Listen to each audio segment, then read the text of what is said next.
Introduction. Rahul has a windmill. Taking the windmill in hand, he starts running. See, the windmill in his hand is moving so fast. How does it happen? See, this boy is flying a kite. The kite flies so high. How does it fly? The windmill moves due to movement of air, and so does the kite fly. Objectives. At the end of this lesson, you will be able to define air, explain the different constituents of air, discuss the properties and uses of air, explain air as a mixture. Are you feeling hot due to lack of air? Now put your ceiling fan on. You can feel the presence of air. You must have sensed the nice cold breeze in a fine morning. This is also due to movement of air. This moving air is called wind. We can know the direction of wind with the help of wind vanes. Air is colorless and enables us to see everything through it as it is. It has no smell and taste. Air occupies space. To understand this, take a pitcher and dip straight into the water. See, no water enters into the pitcher. Now tilt the pitcher slightly. See, the air bubbles are coming out of the pitcher and water starts entering into it. So you can see that the pitcher is not empty. Air that was present in the pitcher is coming out. This shows that air occupies space.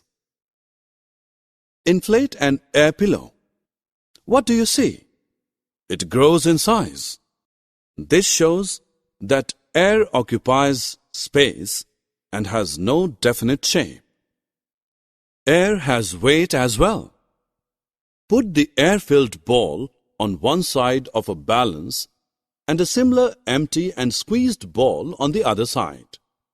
You can see the pan with squeezed ball goes up, indicating that it is lighter than the air-filled one. Now take two empty test tubes and place a balloon over the mouth of each bottle. Put one test tube in a pan of hot water and the other one in a pan with ice. Observe carefully. The balloon on the test tube in hot water begins to inflate. This is because the hot water heats the air inside test tube and the ice cools the air in the other.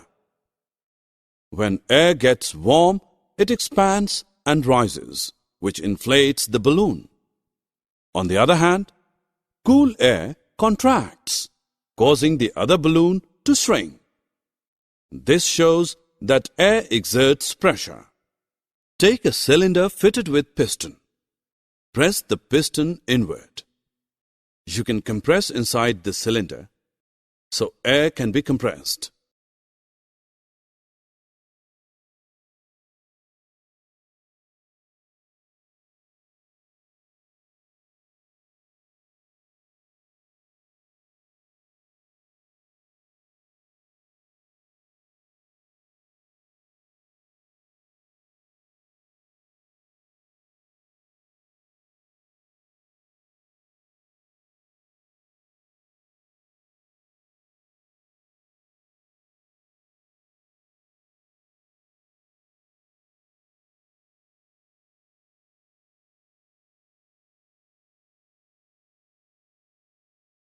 When you take out a water bottle from the freeze, some water droplets appear on the outer surface of the bottle. Where do the water droplets come from? Is water leaking through the bottle? No, it's not the case. Water vapor present in the air turns back into liquid when it touches the cold outer surface of the bottle. This proves air contains water vapor. Now take lime water in a test tube. With a syringe, blow some air through this solution. You can see that lime water turns milky. This indicates the presence of carbon dioxide in air. Put your torchlight on while walking through a dark place. You will see tiny shining particles moving in the beam of torchlight. These are the dust particles present in air. All these activities bring us to conclusion that air is a mixture of gases and dust particles.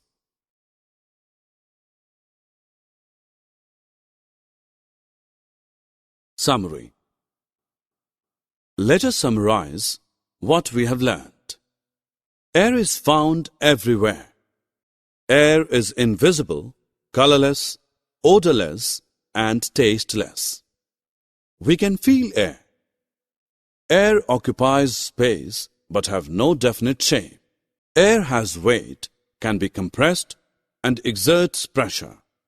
Air is a mixture of nitrogen, oxygen, carbon dioxide, water vapor, and few other gases. Smoke and dust particles are also present in air. Oxygen supports burning and is essential for all living organisms.